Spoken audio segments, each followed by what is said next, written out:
aspects of life demand expertise. Death is not like that. If I shoot you in the head, you'll die even if you don't know anything about it, perfectly well, isn't it? That's the beauty of death. Life is not like that. Whatever you do, you'll always look back and say, oh, I could have done it better. Isn't it? Isn't it so? Life is not like that, but death is this is the advantage with it. You don't have to have any knowledge about it. You can die perfectly well. Now, what is it that is exactly happening at the moment of death? Either your life can be shocked out of your body, boom, it's shocked out of your body, because the body became suddenly unable to contain life, it spilled out. Or it can be squeezed out of the body, or it can be tortured out of the body. Now you drank yourself to a state where your liver is in tatters. Now life still wants to be there, but body is squeezing life out, it's torturing it out. It becomes… you will see people go into disease and people beg, I don't want to die, I don't want to die. Then a time comes when it becomes unbearable, then they say, I want to die. Have you seen this happening?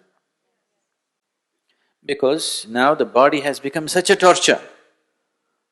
You are seeking death as a relief, not as a transcendence.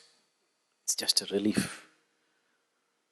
When life process becomes extremely painful, people will seek death because they see it as a relief. They are not seeing it as a possibility, they are just seeing it as a relief.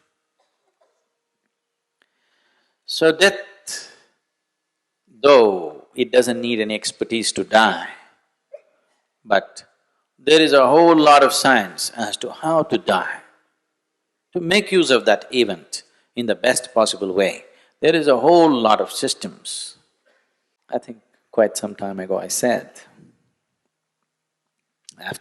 from the date I live, whatever the date, even if I live tomorrow morning, what's the problem? Because I promised that after this, for 80 years, people will feel my presence strongly. That is, I will ensure that all of you are dead before I am done.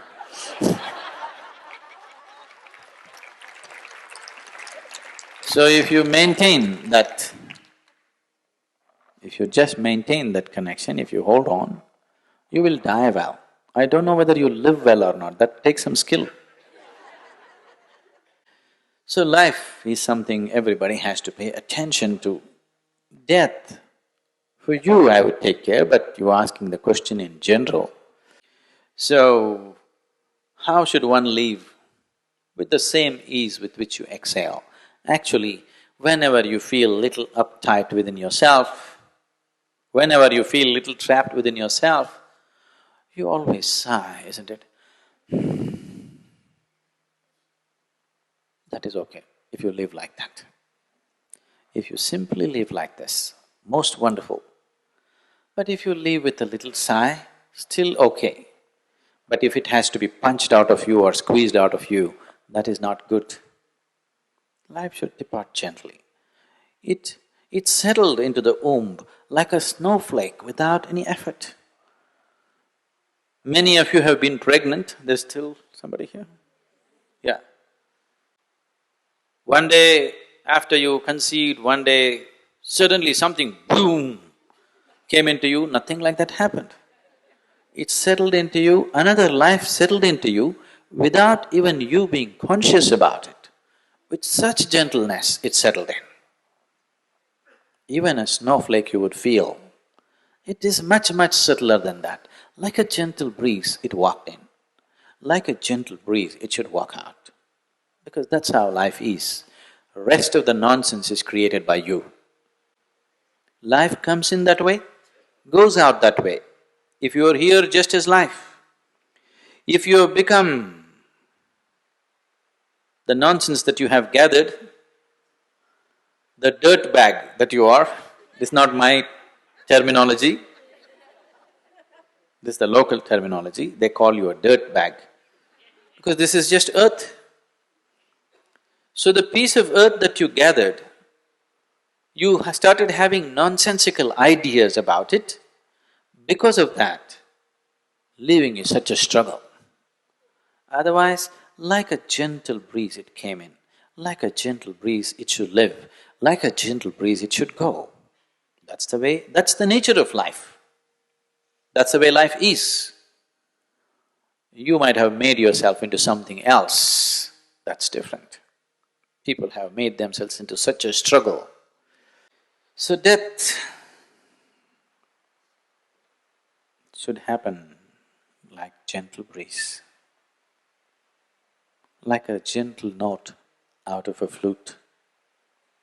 Ooh, you must go. It'll be wonderful that you left in a song.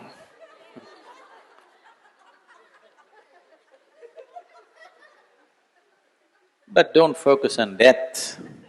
It is only the reminder of your mortality which makes the small time span of life very precious, isn't it? If you were immortal, you wouldn't do anything right, I'm telling you. Yes. If you were immortal, you wouldn't do anything right. Now, because time is ticking, you know, you're going. Just as you're doing this, you're going, do you know? Yes or no? Because it's ticking away, if you become aware, suddenly life becomes precious and valuable, not a moment to be missed.